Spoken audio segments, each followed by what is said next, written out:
Hello students. So in today's session we are going to discuss about the valuation of inventories. This topic is useful for BCom students, BBA students and CA foundation students. Okay? So watch this video, then we will talk later. Okay? देखो, आपका जो ये chapter है valuation of inventory,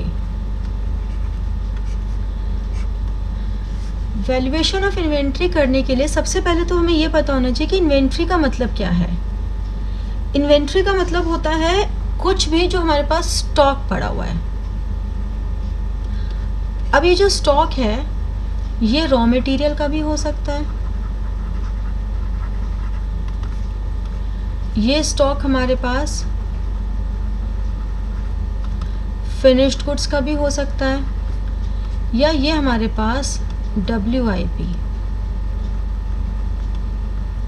मतलब work in progress का भी हो सकता है। ठीक है, किसी का भी स्टॉक हो सकता है। तो इस पूरे स्टॉक को वैल्यू करना, आप लोग जब फाइनेंशियल अकाउंट्स बनाते हो तो फाइनेंशियल अकाउंट में आप लोगों को दिया होता है वैल्यू ऑफ क्लोजिंग स्टॉक, हमेशा दिया होता है। तो वो वैल्यू ऑफ क्लोजिंग स्टॉक जो होती है वो आती कहाँ से है, वो वैल्यू आपको निकालनी है। अब यहाँ से आप लोगों ने अभी तक ये किया हुआ है कि एट मार्केट प्राइस और at cost which ever is lower, और ये हम किस बेसिस पे करते हैं, हमारा प्रूडेंस कॉन्सेप्ट पे करते हैं। कि हमारा जो प्रूडेंस कॉन्सेप्ट है या हम कह सकते हैं कंजर्वेटिज्म का कॉन्सेप्ट है, उसको हम कहते हैं कि जो भी प्राइस कम होगा हम उस पर इन्वेंट्री को वैल्यू करेंगे। बट जो टोटल इन्वेंट्री होती है, अगर हम कहें टोटल इन्वेंट्री, तो total inventory is always total inventory. So total inventory is always the inventory of raw material, the inventory of WIP and the inventory of finished goods। ये सारी inventories को मिलाकर हमारी आती है। दूसरी बात, इन्वेंट्री को वैसे तो हम हमेशा कॉस्ट पर ही लेके चलते हैं, या कोई भी ऐसा एक्सपेंस जो इसकी परचेजेस से रिलेटेड हो, एक्सपेंसेस रिलेटेड टू परचेजेस। कौन से एक्सपेंसेस, अगर किसी भी तरह की हमने ड्यूटी एंड टैक्स दिया हुआ है तो किसी भी तरह की ड्यूटी एंड टैक्स अगर हमने इस पे दिया है तो हम लेके चलते हैं। अब इन्वेंट्री वैल्यूएशन के मेथड्स की अगर हम बात करते हैं कि इस इन्वेंट्री की वैल्यूएशन हम कैसे करेंगे, वो कैसे करेंगे, तो इन्वेंट्री वैल्यूएशन के हमारे पास एक मेथड है लीफो। मेथड्स बहुत सारे हैं, लेकिन LIFO, FIFO and weighted average, ये तीन मेथड्स हैं जो मोस्ट इम्पॉर्टेंट हैं। LIFO, FIFO and weighted average. अब होने को इसके अलावा हमारे पास और भी बहुत सारे मेथड होते हैं, जैसे कि स्टैंडर्ड कॉस्ट मेथड हो गया, बेस स्टॉक मेथड हो गया, हीफो हो गया, हाईएस्ट इन फर्स्ट आउट, या फिर हम ये कह सकते हैं, ये इनकी फुल फॉर्म होती है लास्ट इन फर्स्ट आउट। इसकी है फर्स्ट इन फर्स्ट आउट। ठीक है, तो मेथड्स बहुत सारे होते हैं, बट हमें इन्हीं तीन मेथड्स पे काम करना होता है। बाकी मेथड्स को हमें थियोरेटिकली बस डेफिनेशन पता होनी चाहिए कि वो क्या होते हैं, प्रैक्टिकली हमें इन तीन पे काम करना होता है। फिर ये तो हो गए सारे मेथड्स। एक होता है सिस्टम। सिस्टम में परपेचुअल इन्वेंट्री सिस्टम, और पीरियोडिक इन्वेंट्री सिस्टम ये है। तो जो परपेचुअल इन्वेंट्री सिस्टम है या पीरियोडिक इन्वेंट्री सिस्टम है, इनमें डिफरेंस मेजर है। Periodic is always after a certain period. अब वो सर्टेन पीरियड कंपनी की मर्जी है कि वो 1 वीक रखती है, 10 डेज रखती है, 15 डेज रखती है, 1 मंथ रखती है, क्या रखते हैं। मतलब हम आफ्टर अ सर्टेन पीरियड हम इन्वेंट्री की वैल्यूएशन करेंगे। लेकिन जब परपेचुअल की बात करते हैं तो परपेचुअल में हमें कहते हैं कि after every transaction, each and every transaction, when ever any new stock is purchased, when ever any stock is issued, तो जब भी कोई भी तरह का स्टॉक हम परचेज करेंगे या इशू करेंगे, मतलब स्टोर रूम से जब भी स्टॉक बाहर जाएगा या अंदर आएगा, हर बार हम उसका वैल्यूएशन करेंगे। अगर डेली हो रहा है तो डेली उसका वैल्यूएशन होगा। So perpetual inventory system explains that all the inventory is valued after each transaction, जबकि पीरियोडिक में वो आफ्टर अ पर्टिकुलर टाइम के बाद होता है। ठीक है, ये समझ में आया कि हमें इन्वेंट्री सिस्टम और इन्वेंट्री मेथड्स में फ़र्क होता है। अब जब हम परपेचुअल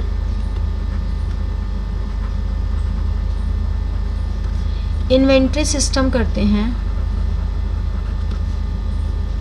तब भी हम लीफो, फीफो और वेटेड एवरेज फॉलो कर सकते हैं, और अगर हम पीरियोडिक कर रहे हैं तब भी हम ये तीनों मेथड यूज़ कर सकते हैं। तो ऐसा नहीं है हमें मेथड कौन सा यूज़ करना है, हमें परपेचुअल इन्वेंट्री सिस्टम लेना है या पीरियोडिक लेना है, हमेशा मेंशन होता है। तो इसके लिए तो हमें बहुत ज़्यादा सोचने की ज़रूरत नहीं है। ये मैं तुम्हें बता रही हूँ कि हमें क्वेश्चंस कैसे कैसे इसमें करने हैं, टॉपिक्स क्या क्या हैं। तो एक तो ये वैरायटी हो गई। एक हमारे पास होता है एडजस्टमेंट इन इन्वेंट्रीज। इन्वेंट्रीज में किसी भी तरह की कोई एडजस्टमेंट करनी है, यानी कि सेलिंग प्राइस में एडजस्टमेंट करनी है, कोई ट्रांजैक्शन की एडजस्टमेंट करनी है। ट्रांजैक्शन की एडजस्टमेंट मतलब जैसे कि good sailed on approval basis, तो उसमें क्लोजिंग स्टॉक में एडजस्टमेंट होती है। या हमने किसी भी तरह का कुछ एडवर्टाइजमेंट के लिए भेजा है तो हमारी परचेजेस कम होती हैं। प्रोप्राइटर ने विड्रॉ कर लिया तो हमारी परचेजेस कम होती हैं। तो इस तरह से किसी तरह का हमारा लॉस हो गया स्टॉक का तो उसकी एडजस्टमेंट होती है। तो वो सारी एडजस्टमेंट करके जो भी इन्वेंट्रीज की एडजस्टमेंट है वो हमें करनी है। तो एक ये वैरायटी ऑफ क्वेश्चंस हमारे पास आते हैं। ठीक है, फिर एक और भी टर्म आती है, एक होता है बिन कार्ड और एक होता है स्टोर्स लेजर। ये दो हमारे पास अलग अलग हैं। दोनों में बहुत ही थोड़ा सा डिफरेंस है। क्या, देखो ये भी स्टॉक रिकॉर्ड है एक तरह का और ये भी स्टॉक रिकॉर्ड है एक तरह का, है दोनों ही स्टॉक रिकॉर्ड, लेकिन ये डेट और क्वांटिटी, किस डेट को कितनी क्वांटिटी इन एंड आउट हुई वो ये बताता है। इस डेट को इतनी क्वांटिटी इन हुई, इतनी क्वांटिटी आउट हुई। जबकि स्टोर्स लेजर डेट भी बता रहा है, क्वांटिटी भी बता रहा है, प्राइसिंग भी कर रहा है,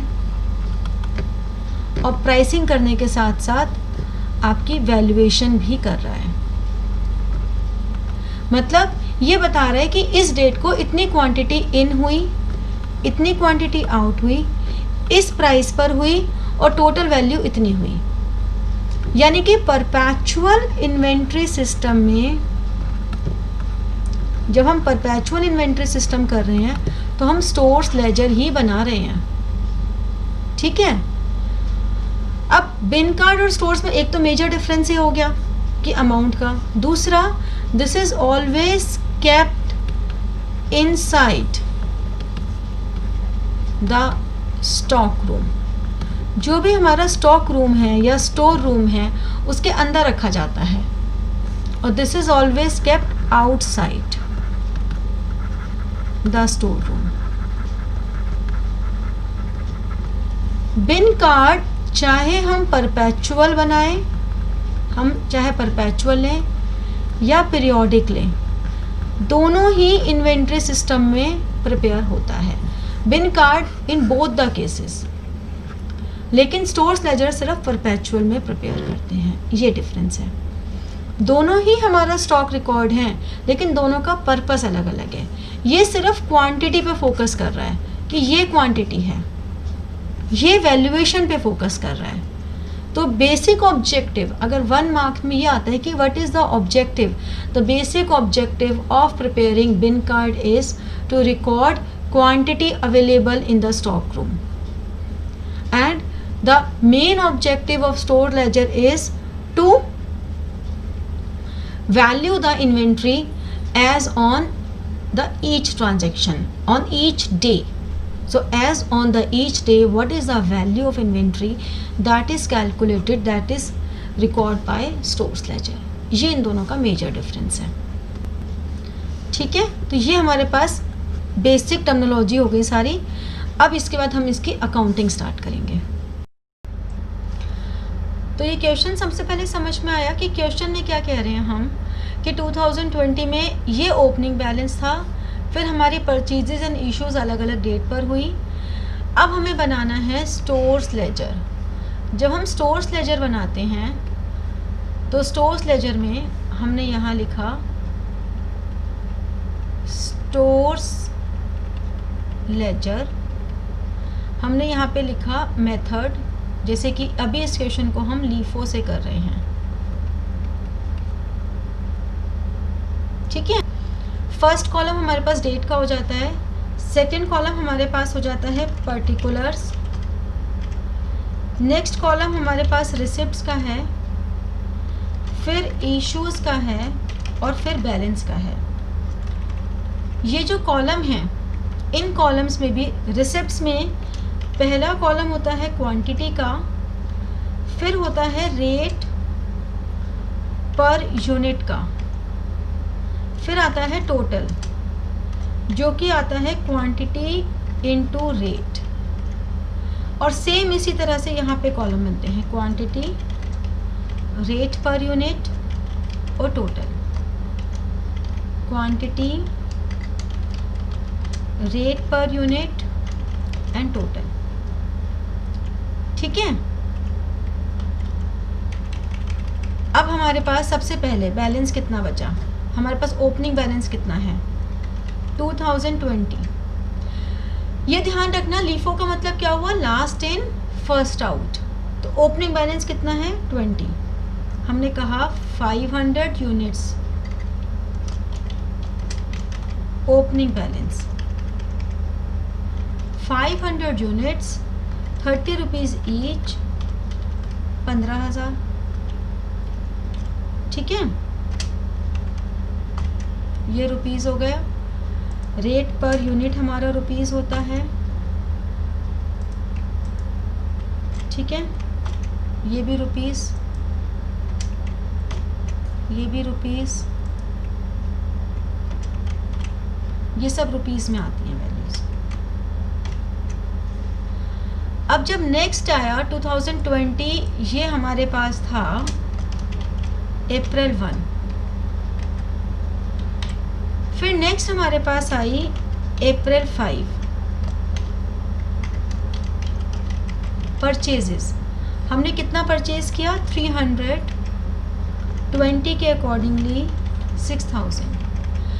अब हम कौन सा मेथड फॉलो कर रहे हैं, हम फॉलो कर रहे हैं परपेचुअल मेथड। अभी परपेचुअल मेथड का मतलब क्या हुआ कि जितनी बार भी कोई ट्रांजैक्शन होगी उतनी बार हम वैल्यूएशन ऑफ इन्वेंट्री करते हैं। तो एज ऑन दिस डेट हमारे पास बैलेंस आ गया 500 यूनिट्स, 300 यूनिट्स, ये 30 रुपये के अकॉर्डिंगली और ये 20 रुपये के अकॉर्डिंगली। ओके, तो हमारे पास टोटल वैल्यू आ गई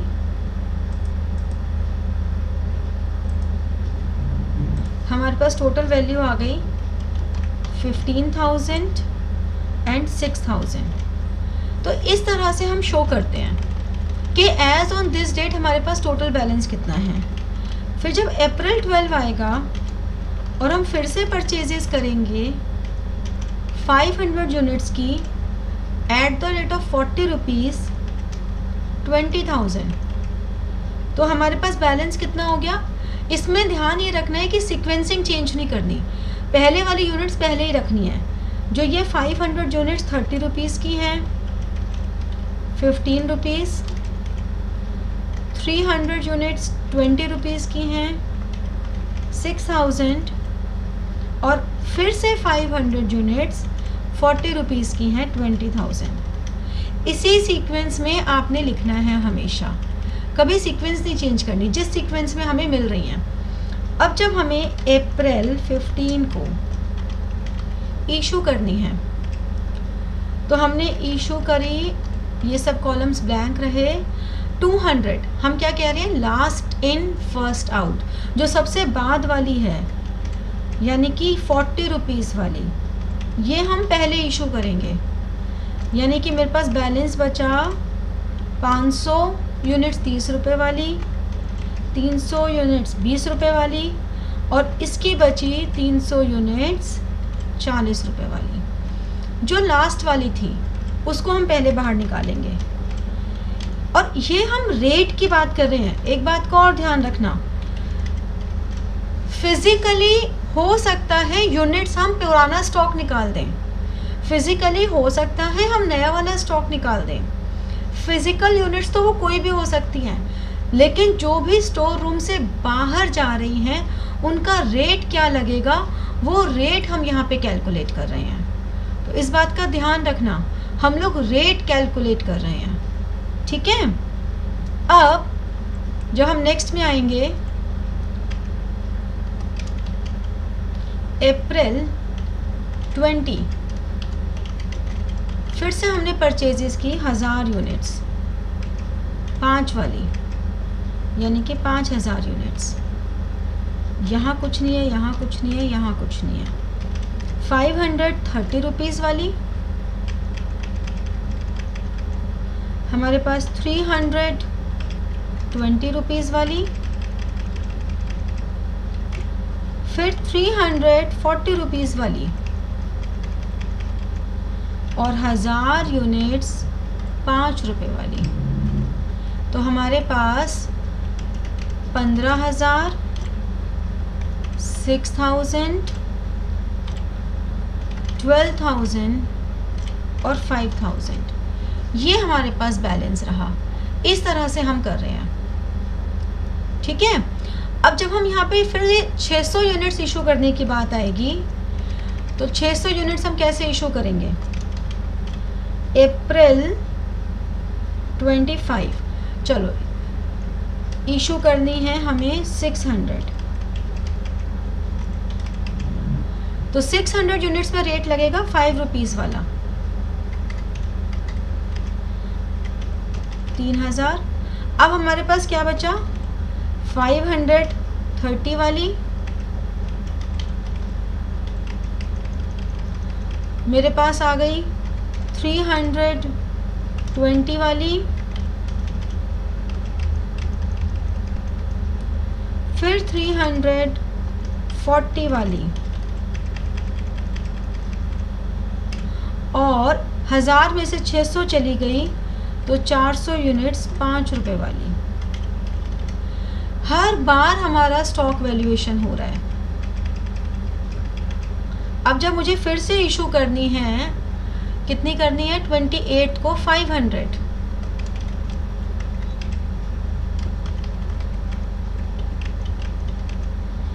अब जब 500 करनी है तो मैं कैसे करूँगी, 400 ही है मेरे पास 5 रुपये वाली,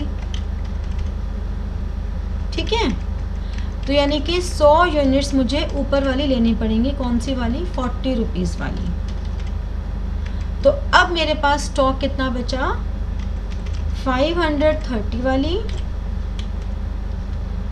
320 वाली, ये हो गई 15,000, ये हो गई 6,000, और 300 में से 100 तो चली गई, 240 वाली यानी कि 8,000।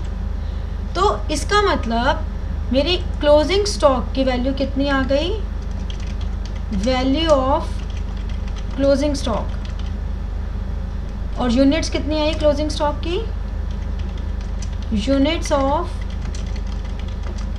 क्लोजिंग स्टॉक, टोटल यूनिट्स आ गई 1000, valued at ₹15 plus 621 plus 8 29,000 rupees की टोटल आ गई, ठीक है। इतना मेरे पास बैलेंस आ गया, ये वैल्यू आ गई। तो इस तरह से हम क्लोजिंग स्टॉक की वैल्यू निकालते हैं। हमने क्या किया, जो भी लास्ट वाली थी, ये जो लास्ट वाली थी इनको पहले कर दिया, मतलब हमने यहाँ पर ये 40 वाली थी, इस 40 वाली को पहले लेकर आए, फिर जब 600 इशू करनी थी तो ये 5 रुपीज़ वाली थी, ये लेकर आए, फिर यहाँ जब करनी थी तो ये 405 वाली ये लेकर आए, और 40 में से 100 वाली लेकर आए। इस तरह से हमने यूनिट्स लिए, और हर बार क्योंकि हम लोग कर रहे हैं परपेचुअल इन्वेंट्री सिस्टम, परपेचुअल में हमने इसको जितनी बार कोई इशू या परचेज हो रहा है उतनी बार हमने इसको कैलकुलेट किया है, ठीक है।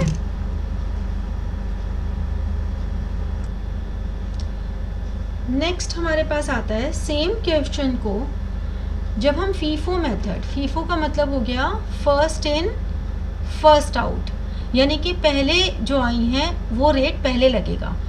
अब इसमें देखो आपके पास ओपनिंग बैलेंस 500 यूनिट्स था, 30 रुपीज़ पे 15,000। हमने 2 परचेजेस की, 2 परचेजेस तक हमारा सेम रहा, कोई दिक्कत नहीं आई। मेन जो हमारा डिफरेंस आता है वो इशू के समय आता है। इशू के समय हमें बोला गया 200 यूनिट्स इशू करनी है।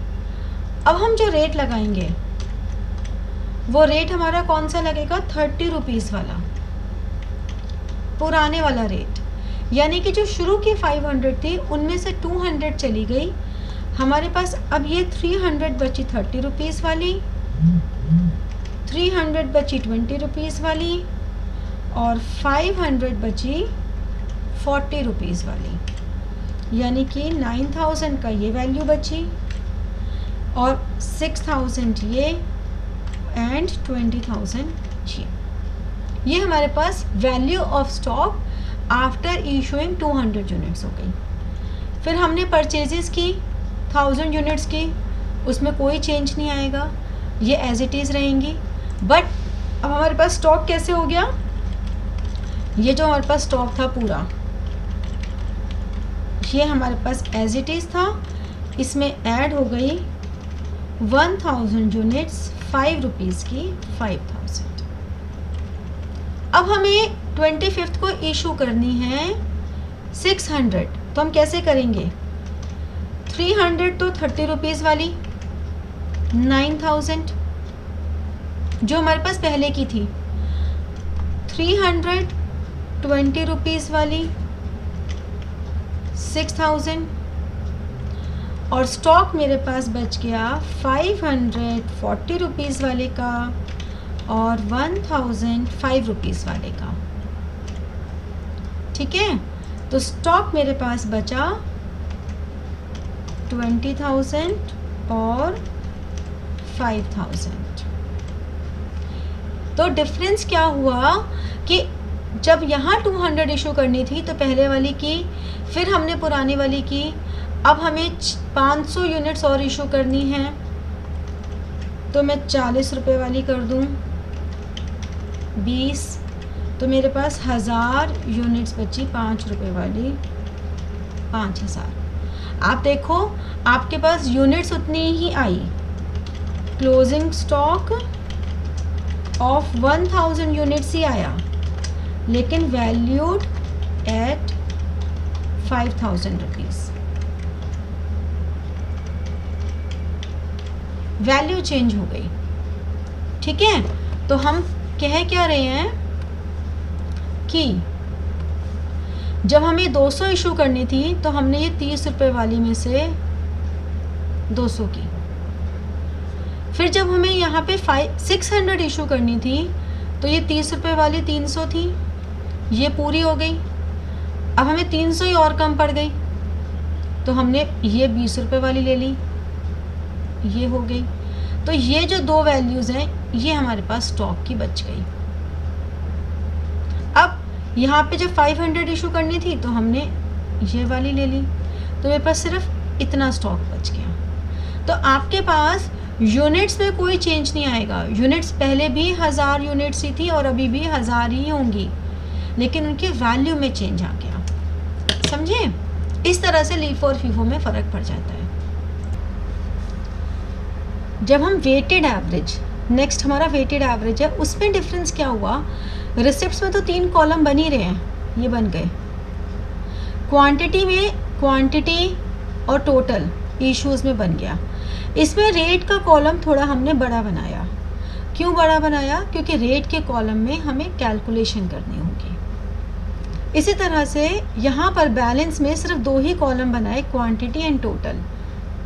इसमें हम रेट का कॉलम नहीं बनाते हैं, ठीक है। जब हमने बैलेंस लिखा तो हमारे पास बैलेंस इनिशियली था इसका 500 units at the rate of 30।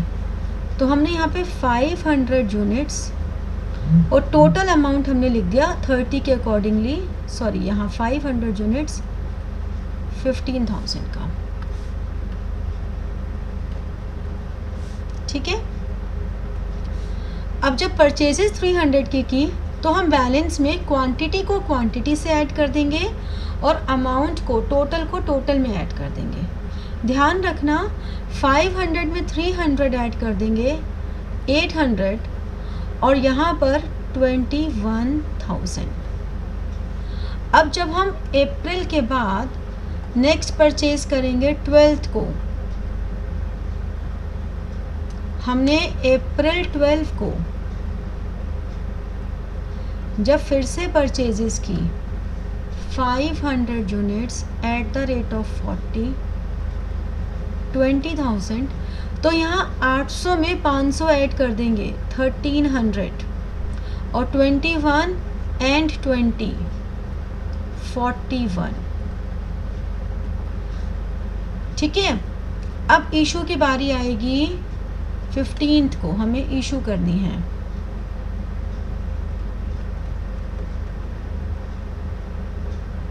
तो जब हमने इशू की तो हमने जब 200 यूनिट्स इशू करनी है तो हमारा रेट आएगा 41,000 डिवाइडेड बाय 3100। तो 41,000 upon 1300 is total amount upon total units. जब हमने इसको किया तो 31.538 आया। आप चाहें तो यहाँ पर तो आप लिख सकते हो 31.6, लेकिन आप लोग को क्योंकि कैलकुलेटर्स अलाउड हैं तो आप लोग क्या करोगे, डायरेक्ट करोगे। मतलब 41,000 अपॉन 1300, जो भी टोटल वो डेसिमल्स कितनी लंबी वाली वैल्यू आ रही है उसको डायरेक्टली मल्टीप्लाई करोगे 200 से, जिससे कि राउंडिंग ऑफ का इफ़ेक्ट कम से कम पड़े। तो कम से कम राउंडिंग ऑफ का इफ़ेक्ट पड़ेगा और ये आ जाएगा 6308, क्योंकि हमारा आ रहा है 6307.69। तो ये आ गया 1100 और फिर हमने 41,000 माइनस 6308 किया 34,692। अब हमने 20 तारीख को फिर से परचेज करना है 1000 यूनिट्स 5 रुपीज़ के अकॉर्डिंगली 5000, और हमने कहा कि 2100 यूनिट्स हो गए 39,692। तो जब हमें अप्रैल 25 को इशू करना है 600 यूनिट्स, तब हमारा रेट आएगा 39,692 अपॉन 2100। तो हमारे पास आ गया 39,692 अपॉन 2100 इज 18.9009। तो आप यहाँ पर लिखने के लिए तो 18.9 लिख दो, लेकिन मल्टीप्लाई पूरे डेसिमल की वैल्यू के साथ 600 करके करोगे।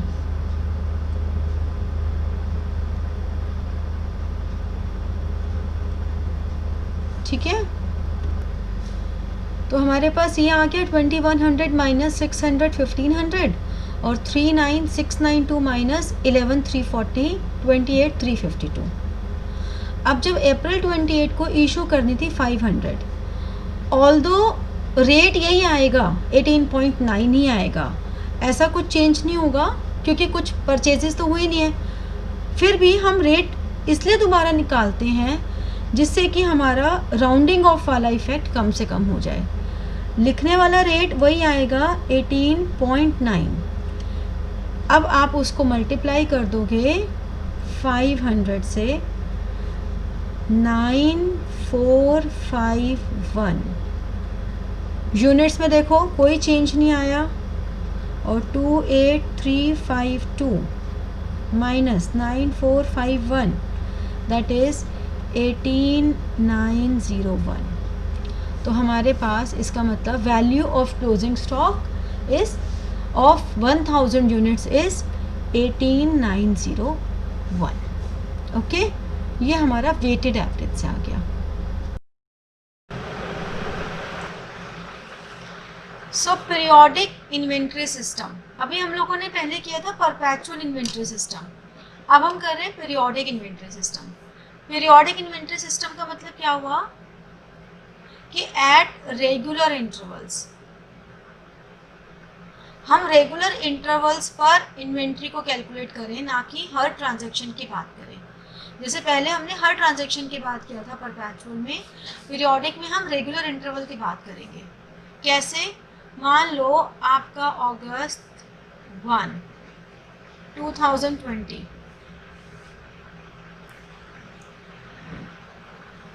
यहाँ पर हमारे पास ओपनिंग बैलेंस है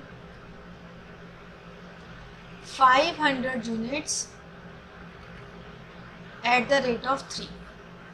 हमारी परचेजेस हुई, सपोज हमने परचेजेस की और 500 units at the rate of और 3 रुपीज़ की ली, या चलो इसे 6 रुपीज़ की कर देते हैं। ये हमने की मान लो 5 अगस्त को, फिर हमने 12 अगस्त को,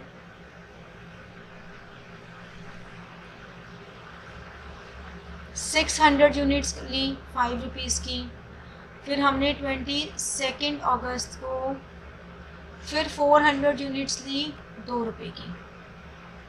ठीक है, अब हमारे पास 31 अगस्त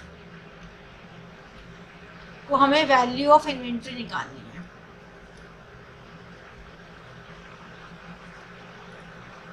ठीक है, इफ सेल्स आर, अगर आपकी सेल्स जो हैं वो मान लो 1200 यूनिट्स हैं। ठीक है, हमारा क्वेश्चन ये कह रहा है कि अगस्त 1 2020 को 500 units at the rate of 3, फिर हमारे पास आई परचेजेस हमने की 5 अगस्त को 500 यूनिट 6 रुपए की, और हमने 12 अगस्त को 600 यूनिट्स 5 रुपए की, 22 अगस्त को 400 यूनिट 2 रुपए की ये परचेजेस की। अब एज ऑन 31 अगस्त हमें वैल्यू ऑफ इन्वेंट्री निकालनी है अगर सेल्स 1200 यूनिट्स हैं तो पहले तो सिंपल सी बात है, हमारे पास टोटल यूनिट्स 500, 500, 1000 और 1600 और 2000, यानी कि क्लोजिंग स्टॉक की जो यूनिट्स हैं वो हैं 2000 माइनस 1200 मतलब 800 यूनिट्स।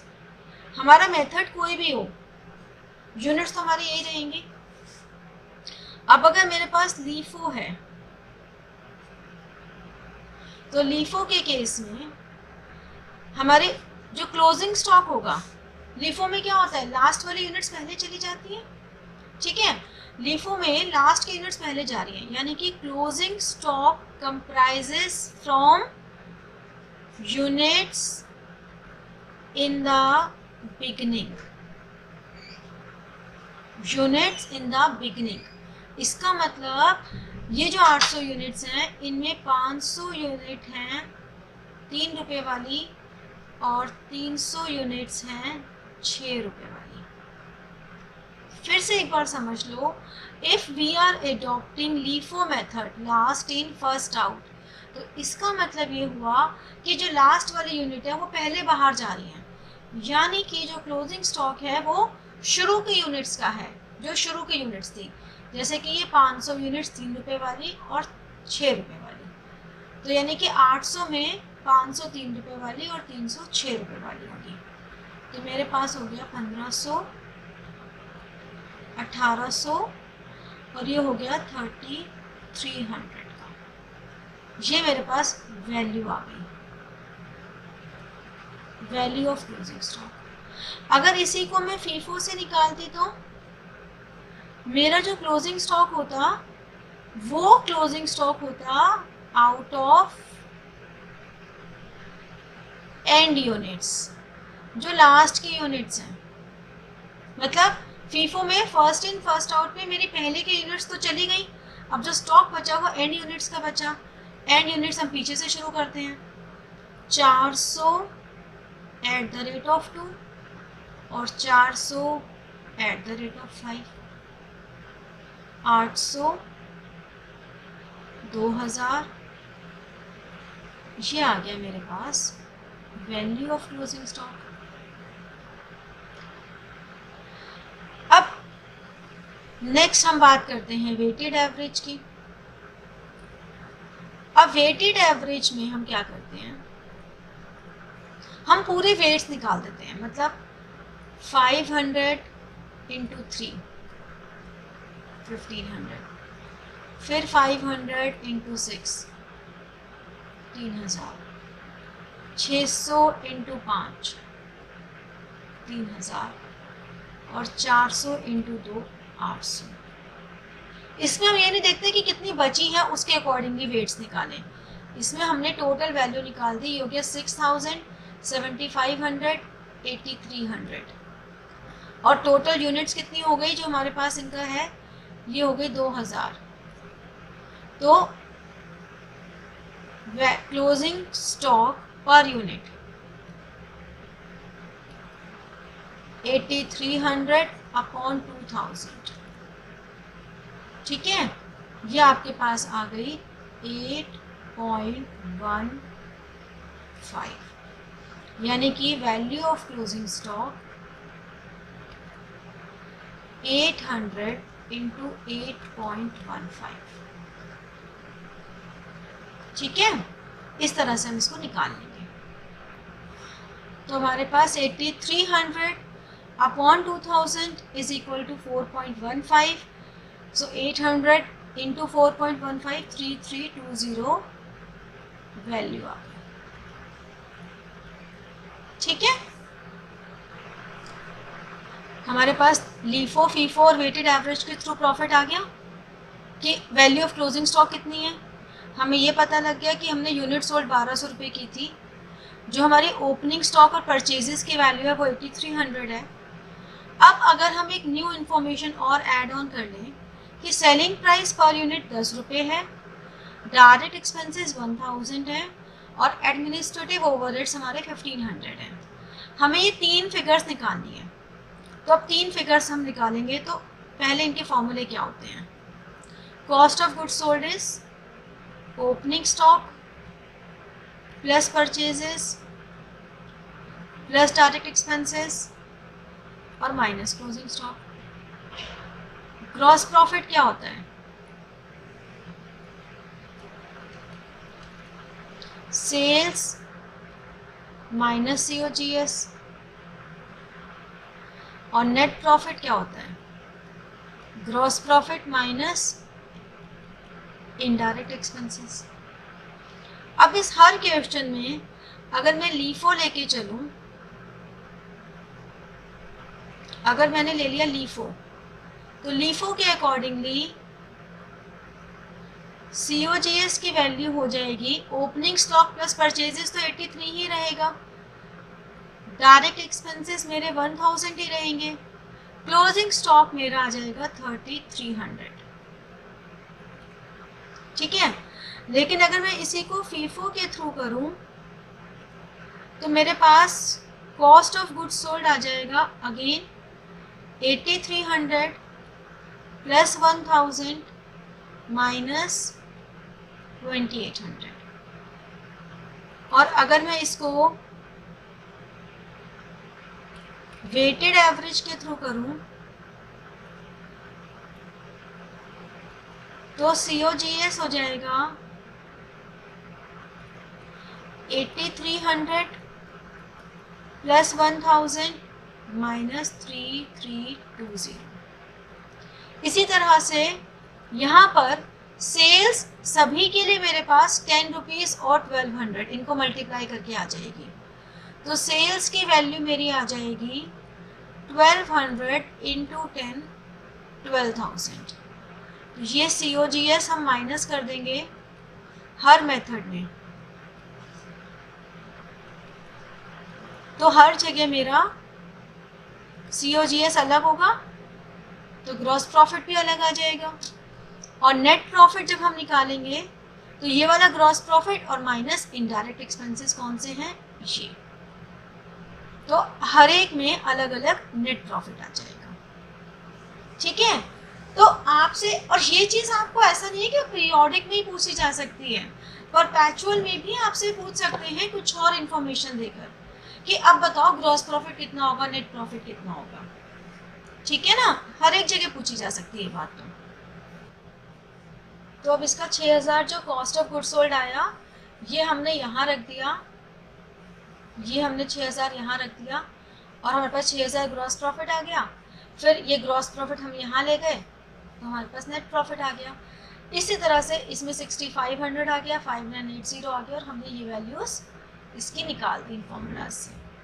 ठीक है, तो इस तरह से हमारे पास वैल्यू ऑफ क्लोजिंग स्टॉक के बेसिस पर हमारे ग्रॉस प्रॉफिट में, हमारे नेट प्रॉफिट में, हर चीज़ में इम्पैक्ट करता है। आप देखो यहाँ पे 4520 का प्रॉफिट आ रहा है, जबकि यहाँ पे सिर्फ 4000 का प्रॉफिट आ रहा है।